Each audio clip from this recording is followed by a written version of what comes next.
Welcome to ASPN academy. இது GK video. ஜிகேல ஹிஸ்ட்ரியில நம்ம பார்த்துட்டு இருக்கோம். ஹிஸ்ட்ரியில 10th ஹிஸ்ட்ரி லெசன்ஸ்ல இருக்க முக்கியமான ஒரு 5, 6 லெசன்ஸ்ல ஆல்ரெடி 2 லெசன் வந்து கம்ப்ளீட் பண்ணி வீடியோ போட்டாச்சு. பார்ட் 1, பார்ட் 2ன்னு சொல்லி ஒரு லெசனுக்கு எவ்வளோ பெரிய லெசனோ அதுக்கு ஏத்தாப்புல வந்து கட் பண்ணி 2 வீடியோவா போட்டிருப்பேன். இப்போ நம்ம பார்த்துட்டு இருக்கிறது வந்து என்ன லெசன் அப்படின்னா 10th ஹிஸ்ட்ரியில இருக்கிற தேசியம் காந்திய காலகட்டம் அப்படிங்கிற ஒரு லெசன் தான். இந்த லெசனோட ஃபர்ஸ்ட் பார்ட் ஆல்ரெடி உங்களுக்கு நான் போட்டுட்டேன். பிளேலிஸ்ட்ல போய் செக் பண்ணிக்கோங்க. இது வந்து அந்த பார்ட்ல அந்த லெசன்ல இருக்கிற செகண்ட் பார்ட். ஃபர்ஸ்ட் பார்ட் பார்க்காதவங்க அதை பார்த்துட்டு இதை எடுக்க வாங்க, நோட்ஸ் எடுங்க. அப்பதான் வந்து உங்களுக்கு யூஸ்ஃபுல்லா இருக்கும். கண்டினியூட்டி புரியும். ஃபர்ஸ்ட் பார்ட்ல என்ன நடந்துச்சு, காந்தி வந்ததுல இருந்து சுதந்திரம் கிடைக்கிற வரைக்கும் என்னென்னலாம் நடந்துச்சு, அதை தான் காந்திய காலகட்டம்னு சொல்றோம். அவரோட பீரியட், காந்தியன் பீரியட் அப்படின்னு சொல்லுவோம். அந்த நடந்த எல்லா விஷயங்களையும் தொகுத்து நம்ம வரிசையா இயர் படி, ஓகேவா, 1915 அவர் வந்ததுல இருந்து 16ல என்ன நடந்துச்சு, 17ல என்ன நடந்துச்சு, 18ல என்ன நடந்துச்சு, அதே டைம்ல காந்தி என்ன பண்ணாருன்னு மட்டும் பார்க்காம காந்தி இருந்த அதே பீரியட்ல இன்னொரு பக்கம் இந்திய தேசிய காங்கிரஸ்ல என்ன நடந்துச்சு, ஹம், அலிகார் இயக்கம் எப்படி உருவாச்சு, அன்னி பெசன்ட் என்ன பண்ணிட்டு இருந்தாங்க சைட்ல அதே டைம்ல அப்படிங்கிற எல்லா விஷயத்தையுமே இந்த லெசன்ல நம்ம பார்ப்போம். இந்த லெசன்ல இருந்து ஒரு கொஸ்டினாவது வராம இது வரைக்கும் இந்த டிஎன்பிஎஸ்சி ஹிஸ்டரியிலேயே கிடையாது. ஒரு கொஸ்டினாவது இதுல இருந்து கண்டிப்பா வந்துடும். நீங்க வேணா ப்ரீவியஸ் இயர் கொஸ்டினை ஃபுல்லா வச்சு நீங்க செக் பண்ணி பாருங்க. கண்டிப்பா உங்களுக்கு தெரியும். ஏன்னா காந்தியை பத்தி கேட்காத கொஸ்டின் பேப்பர்னு ஒண்ணு இருக்காது. காந்தியை பத்தி முக்கியமான லெசன்னா அது இதுதான். ஓகே, இப்ப பார்ட் 1ல வந்து நம்ம காந்தி எங்க பிறந்தாரு, எதுக்காக தென்னாப்பிரிக்கா போனாரு, அங்க அவர் என்னெல்லாம் பண்ணாரு, அதுக்கப்புறம் அவர் திரும்பி வந்து என்னென்ன போராட்டங்கள்ல கலந்துக்கிட்டாரு, ரவுலட் சட்டத்தினால என்னாச்சு, கிலாபத் இயக்கம், ஒத்துழையாமை இயக்கம், இது எல்லாமே பார்ட் 1ல பார்த்துட்டோம்.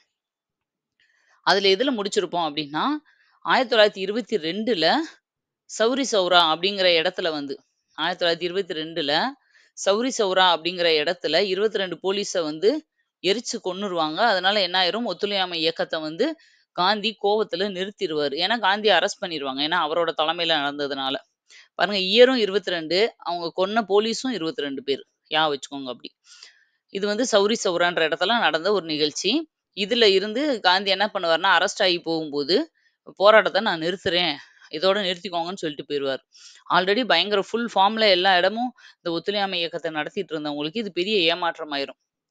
அப்போ வந்து என்ன ஆயிரும்னா, அந்த இந்திய தேசிய காங்கிரஸ்லயே கோவம் வந்துரும் அவங்களுக்கு. என்ன, இவர் நினைச்சா ஆரம்பிக்கிறாரு, இவர் நினைச்சா நிறுத்திட்டு போயிடுறாரு அப்படின்ற மாதிரி ஒரு கோபம் வரும்.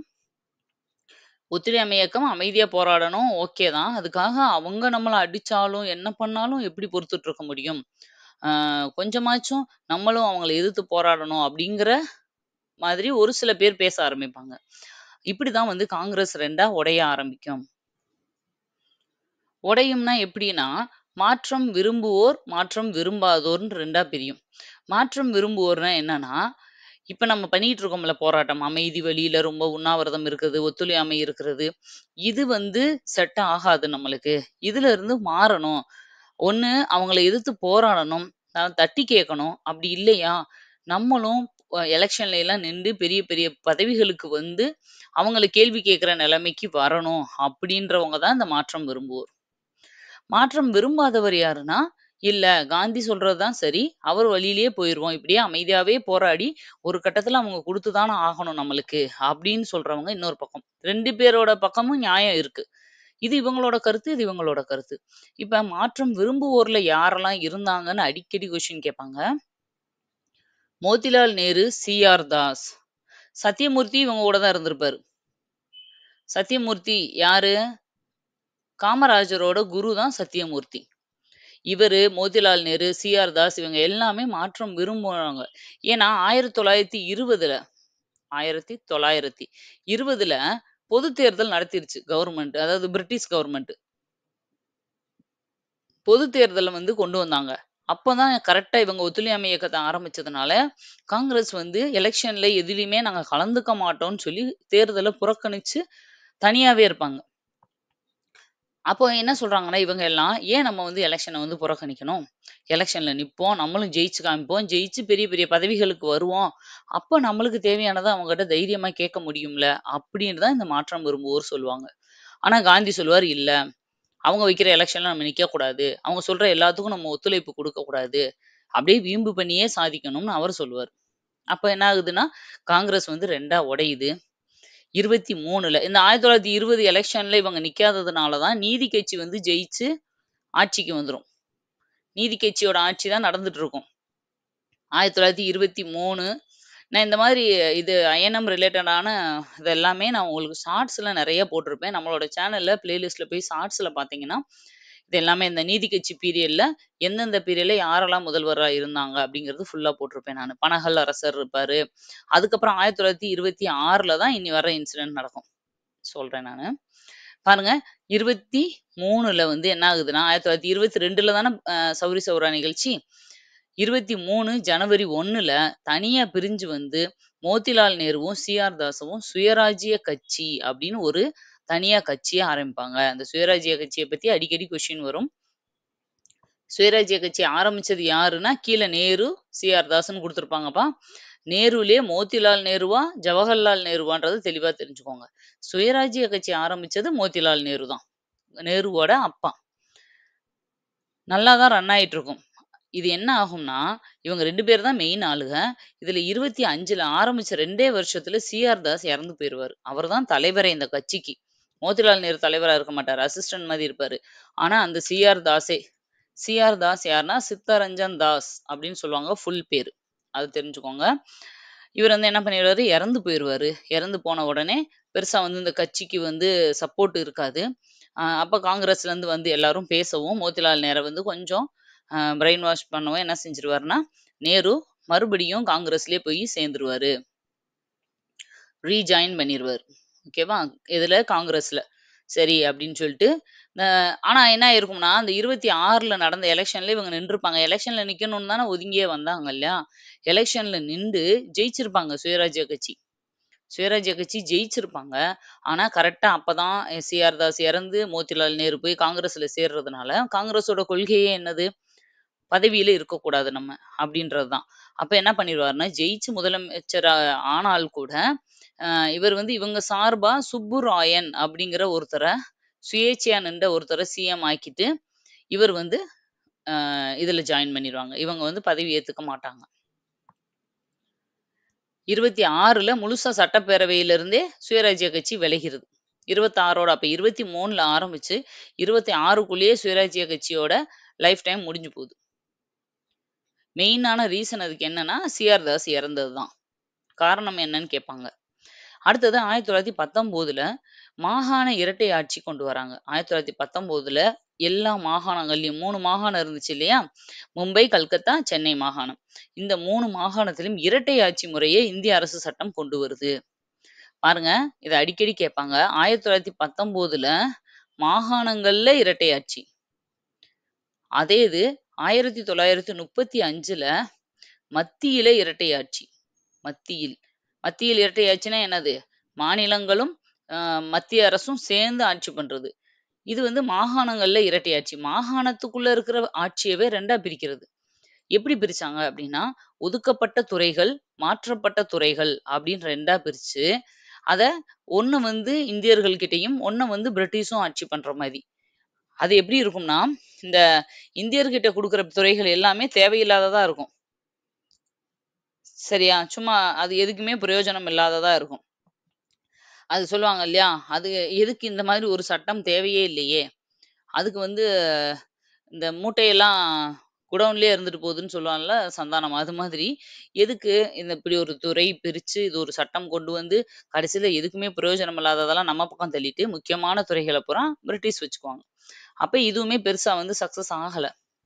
அடுத்தது 1935ல தான் அப்பதான் என்ன செய்றாங்கன்னா, இது யாருக்குமே பிடிக்கல அப்படின்றதுனால, மாகாணங்கள்ல சுயாட்சியும், மாகாணத்துல ஒரே ஆட்சியாவும் வச்சுட்டு, மத்தியில இரட்டை ஆட்சியாவும் கொண்டு வருவாங்க.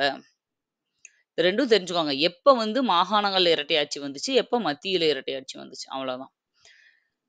அடுத்து பாருங்க, காந்தியோட ஒரு கொட்டேஷன் குடுத்திருப்பாங்க. "உங்கள் மாவட்டங்களுக்கு செல்லுங்கள். கதர், இந்து முஸ்லிம் ஒற்றுமை, தீண்டாமை ஒழிப்பு ஆகியன பற்றி செய்திகளை பரப்புங்கள். இளைஞர்களை ஒன்று திரட்டி அவர்களை சுயராஜ்யத்தின் உண்மையான வீரர்களாக உருமாற்றுங்கள்." அவர் என்ன சொல்றாரு? சுயராஜ்யம்னா இது சி.ஆர். தாஸ் உருவாக்குன சுயராஜ்ய கட்சி பத்தி பேசல. அவர் என்ன சொன்னார், சுயராஜ்யம். நம்ம தன்னாட்சி வேணும்னு கேட்டுட்டு இருக்கோம்ல. சுயமா எங்கள நாங்களே ஆட்சி பண்ற அதிகாரம் வேணும். அதுக்கான போராடுற ஒரு வீரர்களா உங்க ஊர்ல இருக்க ஒவ்வொருத்தரையும் மாத்துங்க. அப்படின்னு காந்தி சொல்லி அனுப்புவார். அவரவர் ஊருக்கு போங்க. அங்க கதர பத்தி ஃபர்ஸ்ட் சொல்லுங்க. ஏன்னா கதர் வந்து நம்ம நாட்டுல உருவாகுற துணிகள். அதுக்கு சப்போர்ட் பண்ண சொல்லுங்க. கலர் கலரா வந்தனே, டிசைன் டிசைனா வந்தனே எல்லாருக்கும் அது மேல மோகம் வந்துருச்சு. அத வந்து மாத்தி கதர் துணிகள் மேல ஆர்வத்த கொண்டு வாங்க. இந்து, முஸ்லிம் ஒற்றுமைய பத்தி சொல்லுங்க. தீண்டாமை ஒழிப்பெல்லாம் கொண்டு வாங்கன்னு சொன்னது யாருன்னு கேட்டா காந்தி. அடுத்தது காங்கிரஸ் உறுப்பினர்கள் கதர் உடுப்பது கட்டாயம். காங்கிரஸ்ல இருக்கவங்க எல்லாமே இந்த காட்டன் ட்ரெஸ் தான் போடணும் அப்படிங்கிறத கொண்டு வராங்க. அது வந்து ஒரு யூனிஃபார்ம் மாதி. ஒயிட் அண்ட் ஒயிட்ல கதர்ல தான் ட்ரெஸ் பண்ணணும். இன்ன வரைக்கும் அத நெறைய அரசியல்வாதிக ஃபாலோ பண்ணிக்கிட்டு இருக்காங்க. ஒயிட் அண்ட் ஒயிட் காட்டன்ல போட்டாலே அவங்க அரசியல்வாதி அப்படின்னு நம்ம நெனைக்கிறோம் இல்லையா? ஏன்னா அந்த காலத்துல இருந்த மிகப்பெரிய அமைப்பு தான் இந்த இந்திய தேசிய காங்கிரஸ். அப்ப இந்திய தேசிய காங்கிரஸ்ல அது வந்து போஸ் உருவாக்குனது. இது வந்து காங்கிரஸ் கட்சி. இந்த காங்கிரஸ் கட்சி வந்து உறுப்பினர்கள எல்லாரையும் கருப்பு ட்ரெஸ் போடணும். ஒயிட் ட்ரெஸ் போடணும்னு சொன்னாங்க. இதுக்கப்புறம் ஒருத்தர் வந்து இன்னொரு லெசன்ல நான் உங்களுக்கு சொல்லுவேன். கருப்பு ட்ரெஸ் போடணும்னு சொல்லியிருப்பாரு. ஏன்னா இந்த ஒயிட்டுக்கு ஆப்போசிட்டா. அது யாருன்றதையும் நான் அடுத்து சொல்றேன். இந்திய நெசவாளர் அமைப்பு உருவாக்கப்பட்டது. இந்தியாவிலே எல்லாருக்கும் கதர் துணிகள் வந்து நெசவு பண்றதுக்காக நெசவாளர் அமைப்பு உருவாக்கப்பட்டுச்சு. 1920 இந்த காலத்துல தான் இந்து, முஸ்லிம் வகுப்பு மோதல்கள் காலம் அப்படின்னு சொல்றாங்க. நம்ம வந்து அதுக்கு முன்னாடியெல்லாம் 1916ல தான் நம்ம சொன்னோம். அந்த மீட்டிங்ல வந்து இந்து, முஸ்லிமும் ரொம்ப ஒற்றுமையா இருந்தாங்க. எல்லாம் ஒண்ணா சேர்ந்து அந்த மீட்டிங்க நடத்துனாங்க. அதே மாதிரி இவங்க யாரு? பிரிஞ்சு போனவங்க எல்லாமே ஒண்ணு சேர்ந்தாங்க. எது? அ லக்னோ மாநாட்டுல வந்து தீவிரவாதிகளும், மிதவாதிகளும் ஒண்ணு சேர்ந்தாங்க. இந்து, முஸ்லீம் எல்லாம் ஒண்ணா சேர்ந்து முழக்கங்கள்லாம் வெளியிட்டாங்க. அவ்வளோ ஒத்துமையா இருந்தவங்க 1920ல பயங்கரமான ஒருத்தருக்கு ஒருத்தர் மோதல்கள கிரியேட் பண்ணி விட்டாங்க. இந்து, முஸ்லீம் வகுப்பு மோதல் காலம்னே 1920 சொல்லலாம். எப்படி பிரியுதுன்னா, இந்து மகாசபைய மதன் மோகன் மாளவியா தலைமையிலயும், முஸ்லீம் லீக் எல்லாமே அலி சகோதரர்கள் தலைமையிலும் இயங்குற மாதிரி தனித்தனியா பிரிஞ்சிருச்சு. பாருங்க 1924ல 21 நாள் உண்ணாவிரத போராட்டம். நான் சொன்னேன்ல 22ல இப்ப இதெல்லாம் வந்து வெளிய நடந்துகிட்டு இருக்கு. சரியா? காந்தி வந்து உள்ள இருக்காரு. 22ல உள்ள போனவரு. 24 வரைக்கும் அவர் வெளிய வரல. 24ல தான் 21 நாள் உண்ணாவிரத போராட்டம் பண்ணி, அங்க இருக்க பிரிட்டிஷவே பயமுறுத்தி ரிலீஸ் பண்ணிட்டு வெளிய வந்துர்றாரு. அடுத்தது சைமன் குழு புறக்கணிப்பு. சைமன் குழு வரக்கூடாது அப்படின்னு சொல்லி பெரிய சைமன் கோ பேக்ன்னு ஒரு பெரிய பிரச்சனையே நடந்துச்சு இல்லையா நம்ம இந்தியாவில். அது என்ன அப்படிங்கிறத பார்க்கலாம். 1927 நவம்பர் 8ல இந்திய சட்டப்பூர்வ ஆணையம் அப்படிங்கிற ஒரு ஆணையத்தை உருவாக்குறாங்க. சர் ஜான் அப்படிங்கிறவர் தலைமையில. அவர் பேரே சர் ஜான் சைமன். அதனாலதான் சைமன் குழு அப்படின்னு பேர் வந்துச்சு. இதுல மொத்தம் 7 உறுப்பினர்களை போடுறாங்க. இந்தியாவுக்காக ஒரு சட்டப்பூர்வ ஆணையம் உருவாக்குறது தான் இதோட குறிக்கோள். அதுக்காக 7 உறுப்பினர்களை தேர்ந்தெடுக்கிறாங்க. அந்த டீமுக்கு பேரு தான் சைமன் குழு. எப்படி வந்து வரைவு குழு உருவாக்கணும்னு சொல்லி அம்பேத்கர் தலைமையில உருவாக்குனாங்க இல்லையா? அது மாதிரி. சரி நல்லது தானே பண்ணியிருக்காங்க. நம்ம இந்தியாவுக்காகத்தானே பண்ண போறாங்க. அப்புறம் ஏன் இத வந்து பிரச்சனையாச்சு? ஏன் இத புறக்கணிச்சாங்க அப்படின்னா, அதுல முக்கியமான ரீசன் என்னன்னா, அந்த 7 பேர்ல ஒருத்தர் கூட இந்தியர் கிடையாது. ரீசன் இந்தியர்கள் எவரும் குழுவில் நியமிக்கப்படவில்லை. இது ரொம்ப முக்கியம். என்ன ரீசன் கேட்பாங்க. சைமன் குழுவ ஏன் புறக்கணிச்சாங்க அப்படின்னு. ஒருத்தர் கூட இந்தியரே இல்ல. 7 பேரும் பிரிட்டிஷ்காரங்க. அவங்க எப்படி இந்தியர்களுக்கான சட்டத்த நியாயமா, நேர்மையா உருவாக்க முடியும்? கண்டிப்பா அதுல 7ல அட்லீஸ்ட் 2 பேர், 3 பேராவது இந்தியர் இருந்தா தானே நம்ம பக்கம் என்ன பெனிஃபிட்ன்றத எடுத்து சொல்ல முடியும். அப்படி நம்ம யாருமே இல்லாம 7மே அவங்களா இருந்து ஒரு முடிவு எடுக்குறாங்கன்னா, அது கண்டிப்பா நம்மளுக்கு சாரு ச சம் நம்மளுக்கு சார்பா இருக்க வாய்ப்பு இல்ல. இன்னொரு விஷயம், அவங்களே ஒரு டிசைட் பண்ணிட்டு, அத நம்ம பண்ணணும்னு கம்பல் பண்ணுவாங்க. அப்படித்தானே அமையும் கடைசில. அதனால என்ன பண்ணிடுறாங்கன்னா, இந்த குழுவவே எங்களுக்கு போட்டதே பிடிக்கல. எங்களுக்கு இந்த குழுவே வேணாம். அப்படின்னு சொல்லி எல்லா இடத்துலயும் பிரச்சனை பண்ணுவாங்க. நீங்க Googleலாம் சைமன் புரொட்டஸ்ட்ன்னு போட்டு பார்த்தீங்கன்னா, உங்களுக்கு வரும். நெறைய அந்த காலத்துல பண்ணது பிளாக் அண்ட் ஒயிட்ல ஃபோட்டோஸ் இருக்கும். சைமன் கோ பேக்ன்னு சொல்லி அ கொடிய புடிச்சு நிப்பாங்க. சைமனே திரும்பி போ! நீ உள்ளயே வரக்கூடாது. உனக்கு வந்து அப்ரூவ்டே கிடையாது. நாங்க வந்து அனுமதிக்கவே மாட்டோம் அந்த குழுவுக்கேன்னு சொல்லி பிரச்சனை பண்ணுது. இந்த குழுவுல நடந்த ஒரு போராட்டத்துல தான் லாலா லஜபதி ராய வந்து போலீஸ் வந்து திரும்ப அடக்குறதுக்காக தடியடி எல்லாம் நடத்துவாங்க இல்லையா? அந்த மாதிரி நடத்தும்போது லாலா லஜபதி ராய் அதுல அடிபட்டு, ரொம்ப மோசமா அடிபட்டு ரொம்ப நாள் வந்து பெட்ல இருந்து அப்படியே இறந்தும் போயிருவாரு. சரியா? லாலா லஜபதி ராய் இறந்தது எப்ப அப்படின்னு கேட்டா, இந்த சைமன் கோ பேக் போராட்டத்துல தான் அவர் இறந்து போயிருப்பாரு. ஓகே. இது சைமன் குழுவ பத்தின இன்ஃபர்மேஷன். அடுத்தது பாருங்க, நேரு அறிக்கை.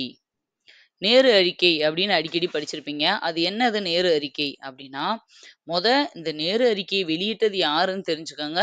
இது வந்து இந்த நேரு அறிக்கையை வெளியிட்டது நம்ம மோதிலால் நேரு தான். யாரு? இந்த நம்ம சொல்லுவோம்ல, நம்ம ஜவஹர்லால் நேருன்னு நெனச்சுட்டு இருப்போம் இவ்வளோ நாளும். ஆக்சுவலா வந்து நேரு அறிக்கைய வெளியிட்டது மோதிலால் நேரு. அதையும் தெரிஞ்சுக்கோங்க. அப்போ சுயராஜ்ய கட்சிய உருவாக்குனது, நேரு அறிக்கை வெளியிட்டது எல்லாமே மோதிலால் நேரு தான். மோதிலால் என்ன பண்றாங்கன்னா, 1928ல அனைத்து கட்சி மாநாட கொண்டு வராங்க. எல்லா கட்சிய சேர்ந்தவங்களும் கலந்துக்கணும். அது பேரு தான் அனைத்து கட்சி மாநாடு. அந்த கூட்டத்த கூட்டி, இந்தியாவுக்கு அரசியல் சாசனம் உருவாக்கணும். 1928 பீரியட்லலாம் ரொம்ப முடிவாயிட்டாங்க. சுதந்திரம் வாங்கியே ஆகணும் அப்படிங்கிற ஒரு இதுக்கு வந்துட்டாங்க. இப்ப என்ன பண்றாங்கன்னா, இந்தியாவுக்கு அரசியல் சாசனம் உருவாக்கணும் அப்படின்னு சொல்லி இந்த அனைத்து கட்சி மாநாட்ட கூட்டி பிளான் பண்றாங்க.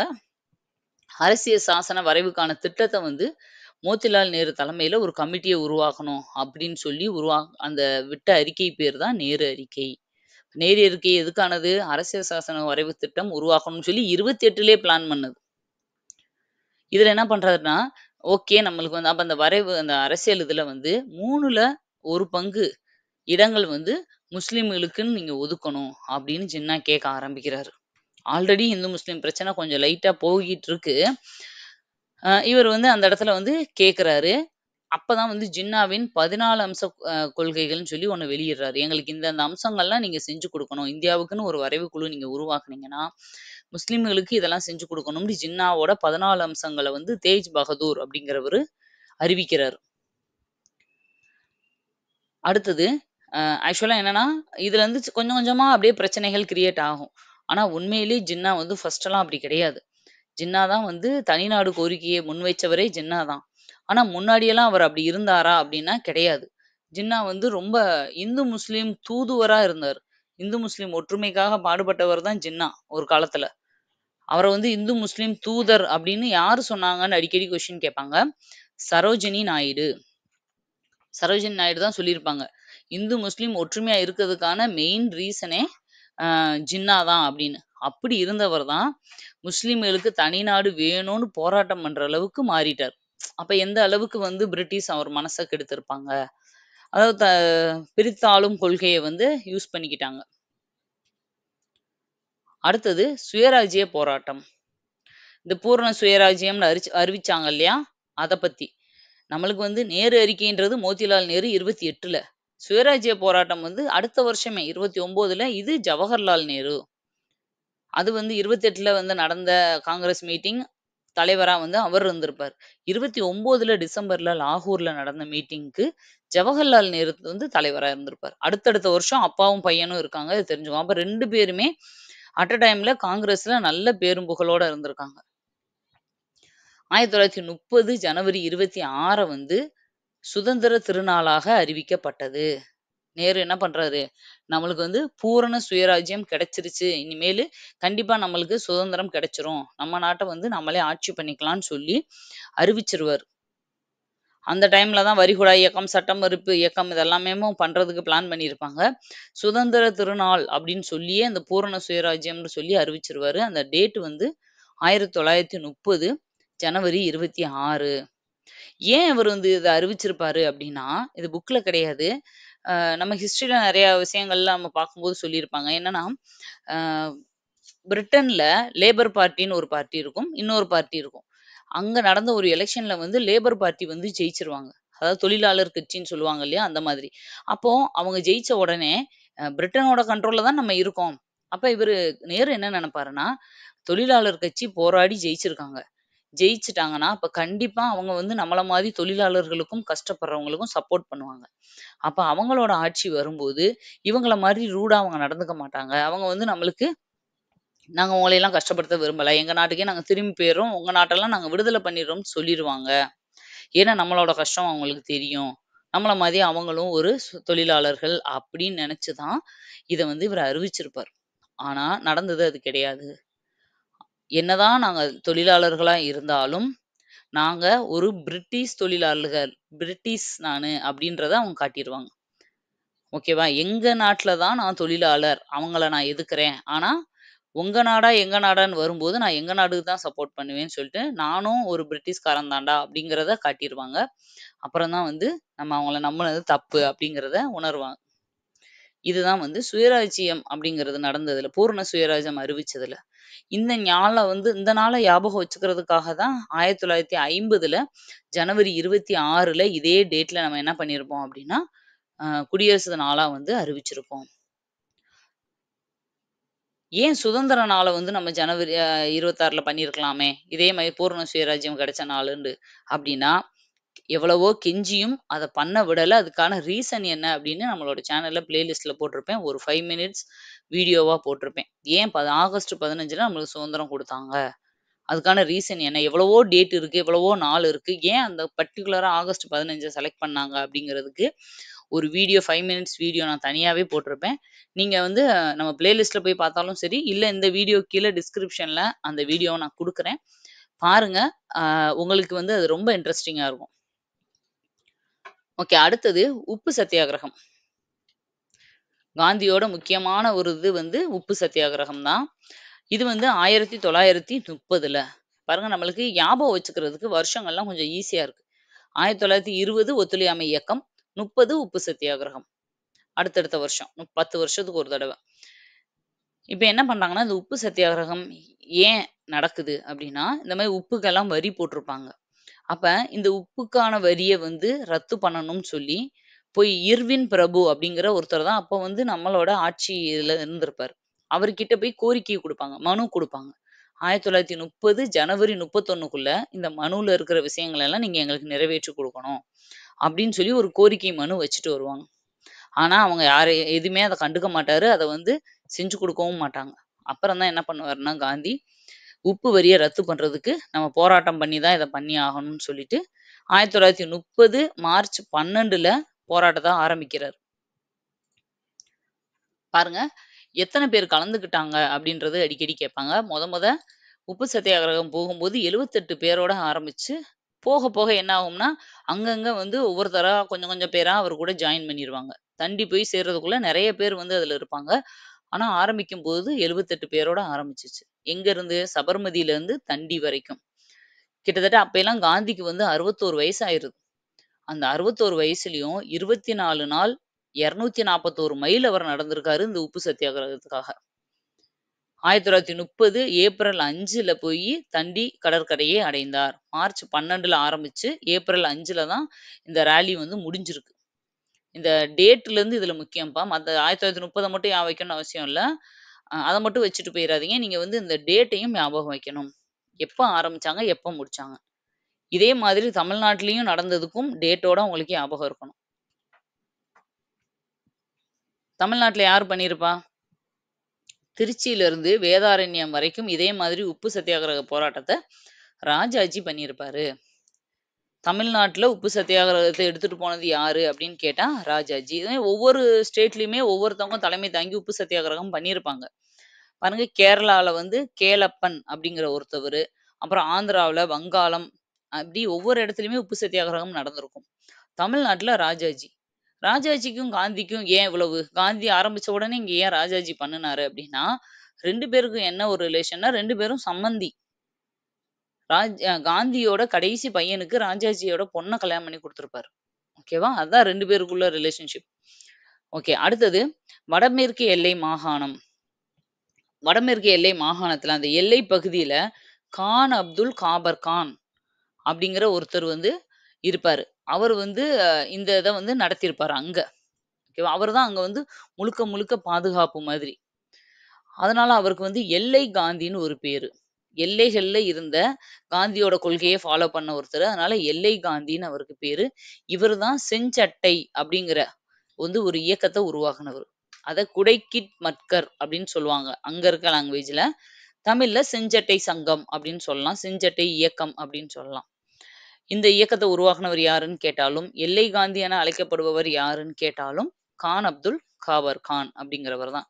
இது மட்டும் இல்லாம, பச்சை காந்தி, கருப்பு காந்தி, இந்த மாதிரி காந்தின்னு தக்ஷிண காந்தி இதெல்லாம் யாருன்னு சொல்லி நம்மளோட சேனல்ல ஷார்ட்ஸ்ல நான் போட்டிருக்கேன். அதையும் நீங்க ரெஃபர் பண்ணிக்கோங்க. அது எல்லாமே முக்கியம் தான். அந்த காந்தி காந்தி நெறைய பேருக்கு வந்து காந்தி பட்டம் குடுத்துருப்பாங்க. அடுத்தது 1865 அந்த வருஷத்துல என்ன பண்றாங்கன்னா, முதலாவது வனச்சட்டம் போடுறாங்க. வனச்சட்டம்னா இந்த காடுகளுக்கான சட்டங்கள் போடுவாங்க இல்லையா? அந்த முதல் வனச்சட்டம் போடப்பட்டது எப்ப அப்படின்னா, 1865 பிரிட்டிஷ் பீரியட்ல அவங்க போட்டது தான். நம்ம இந்தியர்கள் போடல.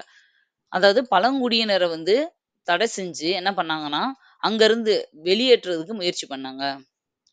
அப்போ பழங்குடியினர் எல்லாம் எதிர்த்து போராட்டம் பண்ண ஆரம்பிச்சாங்க. அவங்க வந்து சுழற்சி முறையில விவசாயம் பண்ணிட்டு இருந்தாங்க இல்லையா? அத எல்லாமே தடை செஞ்சாங்க. அப்ப இதெல்லாமே பிரச்சனை ஆகுது. இந்த ஆதிவாசிகளுக்காக யாரு முக்கியமா வந்து போராடுனாங்க, பிரிட்டிஷ எதிர்த்து பண்ணாங்க அப்படின்னா, ராம்பா அப்படிங்கிற இடத்துல அல்லூரி சீதாராம ராஜு அப்படிங்கிறவர் வந்து ஆதிவாசிகளுக்காக முழுக்க சப்போர்ட் பண்ணி போராட்டம் பண்ணவரு. காந்தி வந்து திரும்பவும் எரவாடா சிறையில அடைக்கப்படுறாரு இந்த உப்பு சத்தியாகிரகம் பண்ணதுக்காக. ஓகேவா? அப்போ உப்பு சத்தியாகிரகத்துக்காக காந்தி எந்த சிறையில அடைக்கப்பட்டாருன்னு கேட்பாங்க. இந்த எரவாடா சிறை வந்து ரொம்ப முக்கியமானது. உப்பு சத்தியாகிரகத்துக்காக அடைக்கப்பட்டது. காந்தி வந்து இதுவரைக்கும் பண்ண இயக்கங்கள்லயே அதிகமான மக்கள் கலந்துக்கிட்டு பெரிய லெவல்ல நடத்தின போராட்டம்னா, அது இந்த உப்பு சத்தியாகிரகம் தான். பாருங்க, மக்கள் இயக்கங்களிலேயே மிகப் பெரியது. எதுன்னு கேட்பாங்க. மக்கள் இயக்கம்னா என்னது? மக்கள் எல்லாம் ஒண்ணு சேர்ந்து போராடின இயக்கங்கள்லயே பெருசு எது அப்படின்னு பார்த்தா, அது வந்து இந்த உப்பு சத்தியாகிரகம் தான். ஒத்துழையாமை இயக்கம், எல்லா இயக்கமுமே இருந்திருக்கும். ஆனா, அதுல இதுதான் பெருசு. நெக்ஸ்ட் நம்ம பார்க்க போறது வந்து வட்டமேஜை மாநாடு. இதே 30ல தான் இந்த வட்டமேஜை மாநாடு எல்லாமே நடக்கும். பாருங்க, 1930ல நவம்பர்ல லண்டன்ல ஃபர்ஸ்ட் முதலாவது வட்டமேஜை மாநாடு நடக்குது. ராம்சே மெக்டொனால்ட் அப்படிங்கிறவர் தான் மாகாண சுய ஆட்சியுடன் கூடிய மத்திய அரசு மாகாணங்கள்ல சுய ஆட்சி கொடுத்துட்டு மத்திய அரசுக்கு இரட்டை ஆட்சி கொடுப்போம் அப்படிங்கிற ஒரு டெசிஷனை அப்பதான் எடுக்கிறாங்க. 35ல தானே இதை கொண்டு வந்தாங்க. 30ல முதல் வட்டமேஜை மாநாடுல இதை பத்தி பேசுறாங்க. ஆனா ஃபர்ஸ்ட் வட்டமேஜை மாநாடுல காங்கிரஸ் கலந்துக்கவே இல்லை. இப்போ பிரிட்டிஷ் வந்து எந்தெந்த நாடுகளை எல்லாம் அடிமையா வச்சிருக்கோம் இதுல இருந்து சார்பா ஒருத்தர் 2 பேர் கலந்துக்குவாங்க. ஆனா இந்தியர்கள் சார்பா வந்து காங்கிரஸ் தானே இருக்கிறதுலே பெரிய ஒரு அமைப்பு. அப்ப இந்தியா சார்பா அவங்க தான் கலந்துக்கணும். ஆனா கலந்துக்கல. ஏன் அப்படின்னா, அவங்க ஆல்ரெடி சட்ட மறுப்பு இயக்கத்திலேயே இருந்தாங்க. காந்தி வேற ஜெயில்ல இருக்காரு. அப்பதான் உப்பு சத்தியாகிரகத்துக்காக அரெஸ்ட் பண்ணப்பட்டு ஜெயில்ல இருக்காரு. மத்த எல்லாருமே போராட்டத்துல இருந்ததுனால யாருமே கலந்துக்கல. அடுத்தது பாருங்க. அப்போ காந்தி வந்து கலந்துக்காம இந்தியாவுக்காக எந்த ஒரு டிசிஷனும் எடுக்க முடியாத சிச்சுவேஷன். அப்ப காந்திய வர சொல்லணும். வர சொல்லணும்னா, அவர் வந்து அவர்கிட்ட போயி பெர்மிஷன் கேட்டு, "நீங்க வாங்க, கலந்துக்கங்கன்னு" சொல்லி கேட்கணும். அப்ப இதுக்காக அனுப்பப்பட்டவர் தான் இர்வின். அந்த இர்வின் வந்து காந்தி கிட்ட போறாரு. 1931 செப்டம்பர் 7ல. திரும்ப 2வது வட்டமேஜை மாநாடு நடக்குது. அப்ப எல்லாம் காந்திய ரிலீஸ் பண்ணிடுறாங்க. வெளியயும் வந்துடுறாரு. வந்துட்டு, ஓகே நான் ஒத்துக்கிறேன்னு சொல்லிட்டு ஒப்பந்தம் போடுவாங்க. காந்தி, இர்வின் ஒப்பந்தம் போடப்பட்டது எப்பன்னு கேட்டா 31. இந்த 31ல எப்படின்னா, நீங்க வந்து கலந்துக்கிறணும். நீங்க கேட்கறதுல நாங்க இதெல்லாம் செஞ்சு குடுப்போம் அப்படின்ற மாதிரி ஒரு ஒப்பந்தம் போட்டிருப்பாங்க. காந்தியும் சரின்னு சொல்லிட்டு அங்க போய் கலந்துக்குவாரு. அங்க போனா ஆக்சுவலா அம்பேத்கர் எல்லா வட்டமேஜை மாநாட்டிலயும் கலந்திருப்பாரு. 3 இதுலயுமே இருப்பாரு. ஏன்னா அவரோட நோக்கம் வந்து அம்பேத்கர் இந்தியாவுக்கு சுதந்திரம் வாங்கி குடுக்க கஷ்டப்பட்டாருன்னு நம்ம எங்கேயாவது பார்த்திருக்கோமா? அவரோட நோக்கம் அது கிடையாது. அதுக்காக இந்தியா வந்து இப்படியே இருக்கட்டும்னு நினைக்கல அவரு.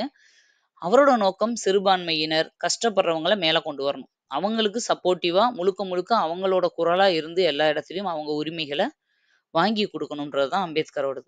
அப்ப ஆல்ரெடி அம்பேத்கர் அங்க வந்து என்ன பண்ணியிருப்பாருன்னா, பிரிட்டிஷ கன்வின்ஸ் பண்ணி சிறுபான்மையினருக்குன்னு தனியா தொகுதியெல்லாம் குடுக்குறது கேட்டு பெர்மிஷன் வாங்கி வச்சிருப்பாரு. 2வது மீட்டிங்ல காந்தி போய் கலந்துக்கிறம்போது இத சொல்றாங்க. சிறுபான்மையினருக்கு வந்து தனி தொகுதிகள் குடுக்கறத வந்து நாங்க முடிவு பண்ணியிருக்கோம். ஆனா காந்தி இதை ஏத்துக்க மாட்டாரு.